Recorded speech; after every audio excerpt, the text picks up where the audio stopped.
শুয়েছিলাম। তো ওখানে যিনি কনস্টেবল ছিলেন দায়িত্বে, ওনাকে আমি বলছিলাম যে আমাকে একটু আপনাদের সিনিয়রদের সাথে কথা বলে একটু ব্যথার ওষুধ দেওয়া যায় কিনা। 4-5 বার বলছে যে জানাইছি, দেখি নিয়ে ওষুধ নিয়ে দেবে। 1-2 ঘন্টা পিটানোর পরে একটা ওষুধ দেওয়ার মতো মানবিক চিন্তা ভাবনা ওনাদের ছিল না। মানে আমি কি এমন ওনাদের সাথে কি কোনো ব্যক্তিগত শত্রুতা ছিল আমার, যে আমি ওনাদের কোনো ক্ষতি করছি? ছিল না। আমি তো কাউকে পূর্ব পরিচিত না কেউ। তারপরের দিন আমাকে সকালবেলায় খুব সম্ভবত 11টা 11:30টার দিকে আমাকে আবার সেই উপরের ওই রুমে নিয়ে আসা হলো। নিয়ে এসে আমাকে কি জবানবন্দি নোট করবে বা কিছু একটা, পরে হঠাৎ করে আবার আসলো, এসে বললো যে না, কোর্টে দিয়ে দিবে। আমি কিন্তু এর মধ্যে আমার ফ্যামিলি আমার সম্বন্ধে জানে কি না জানে, আমি ব্যাপারে আমার কোনো জানার সুযোগ ছিল। আমাকে যে নিয়ে গেল, আপনারা একটু খোঁজ নিয়ে দেখবেন, ওই দিনের আগে এই মেডিকেল ভর্তি পরীক্ষার কোনো ধরনের অনিয়ম সংক্রান্ত ব্যাপারে আমার নামে কোনো জায়গায়, কোনো থানায়, কোনো জায়গায় কোনো জিডি ছিল কিনা আপনি একটু দেখবেন।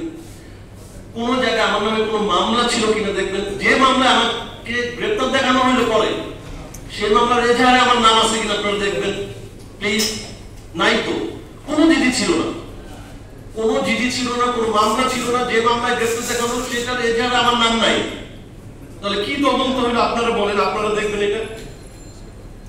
আমি তো মনে করি যে শুধুমাত্র আমার মা বাবাকে এবং আমার ওয়াইফকে, আমার বাসার মুরব্বীদের ভয় দেখানোর জন্য, তাদেরকে টেরর সৃষ্টি করার জন্য, যাতে পরবর্তীতে তাদের যে পূর্ব পরিকল্পনা, যে পরিকল্পনায় তারা আমার বাসায় এসেছিল সেটা সাকসেসফুল করা যায়।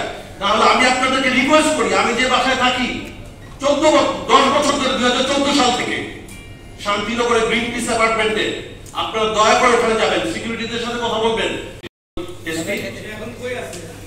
উনি খুব সম্ভবত র‍্যাব 14-তে আছে, খুব সম্ভবত তৎকালীন সিআইডি প্রধান মোহাম্মদ আলী, ওনাকে আমি আসামি করেছি।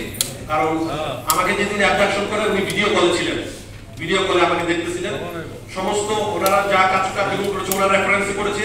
আমার ওয়াইফ তার সাথে দেখা করতে গেছে, আমার ওয়াইফকে বের করে দিছে যে তোমার হাজবেন্ড কলেজে কি করতে জানো, তোমার সাথে কোনো কথা বলার কোনো সুযোগ নাই।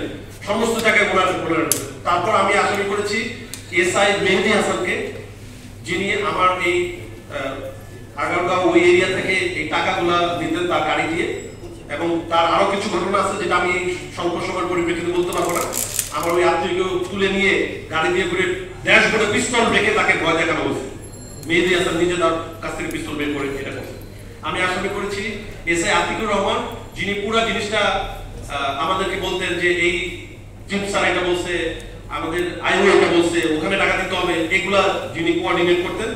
এই 4 জনকে আমি আসামি করেছি। প্রয়োজনে যদি আদালতের নির্দেশনা অনুযায়ী আমার পরবর্তী কোনো নির্দেশনা থাকে আমি সেই অনুযায়ী কাজ করব।